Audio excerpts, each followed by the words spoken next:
এবার বসিরহাটের দিকে নজর রাখবো। ইছামতি নদীর জলস্তর বাড়ায় বসিরহাটের একাধিক এলাকা, একাধিক গ্রাম জলমগ্ন হয়ে পড়েছে। নোনা জলে ক্ষতিগ্রস্ত প্রায় ৭০,০০০ মানুষ। বিডিওর তরফে ত্রাণ পৌঁছানোর চেষ্টা চলছে। এর আগেই মুখ্যমন্ত্রী জানিয়েছিলেন যে দুর্গতদের কাছে যত দ্রুত সম্ভব ত্রাণ সামগ্রী যেন পৌঁছে যায়। ৭০,০০০ মানুষ ক্ষতিগ্রস্ত হয়েছেন বন্যায়। বিডিওর তরফে ত্রাণ পৌঁছানোর চেষ্টা চলছে। বসিরহাটের ছবি দেখছেন আপনারা। সঞ্জিত চক্রবর্তী প্রতিনিধি রয়েছেন ফোন লাইনে। সঞ্জিত, কি পরিস্থিতি সেখানকার? ত্রাণ সামগ্রী সঠিক সময় পৌঁছচ্ছে দুর্গতদের কাছে?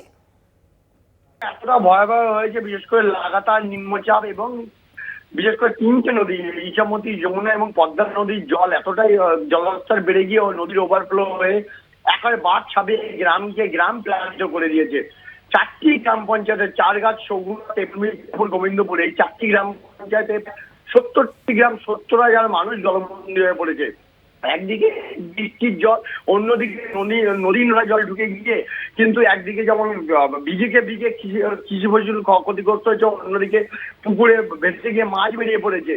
এবং দুর্গরা যেটা দাবি করছেন বারবার যে পর্যাপ্ত পরিমাণে ত্রাণের দাবি করছেন, যেখানে ত্রাণের কিন্তু কিছুটা অভাব রয়েছে।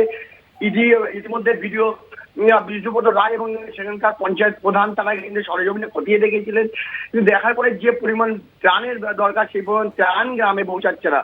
বেশ কিছু জায়গায় ত্রাণের কিন্তু অভাব রয়েছে। এই নিয়ে কিন্তু দুর্গতরা খুব উগড়ে দিয়েছে। ইতিমধ্যে বিশেষ করে তারা দাবি করেছে যে নোনা জল বিশেষ করে যে কল, যে পানীয় জলের কল, যে তারা ক্ষতিগ্রস্ত হয়ে, যার ফলে সেই জল খাওয়ার অযোগ্য হয়ে পড়েছে, যার কারণে সেই জলের বদলে যে পাউচ অর্থাৎ পানীয় জলের ব্যবস্থা। অন্যদিকে জলবায়ু রোগের যে বিভিন্ন যেমন পোকামাকড় থেকে ডায়রিয়া আক্রান্ত হচ্ছে, সেসব রোগীদের জন্য মেডিকেল ক্যাম্পের ব্যবস্থার কথা তারা বারবার দাবি করেছে। সব মিলে বিডিও প্রশাসনের তরফ থেকে পর্যাপ্ত ত্রাণের ব্যবস্থা এখনো পর্যন্ত গ্রামে পৌঁছায়নি, এমনটা গ্রামবাসীদের অভিযোগ। কিন্তু বিডিওর তরফ থেকে বলা হয়েছে এখনো কিছু কিছু দুর্গত জায়গায় ত্রাণ পৌঁছায়নি, কিন্তু ধাপে ধাপে সেই ত্রাণ পৌঁছে দেওয়া হচ্ছে। বিশেষ করে যেখানে ঘর ক্ষতিগ্রস্ত হয়েছে, কাঁচা বাড়ি, সেখানে ত্রিপলের ব্যবস্থা করা হয়েছে। পাশাপাশি পানীয় জল, পর্যাপ্ত পরিমাণ বাচ্চাদের গুঁড়ো দুধ, শুকনো খাবারের ব্যবস্থা বন্দোবস্ত করা হয়েছে। এবং গ্রামবাসীরা আরেকটা দাবি করেছেন, যেটা হচ্ছে জল নিকাশি ব্যবস্থা।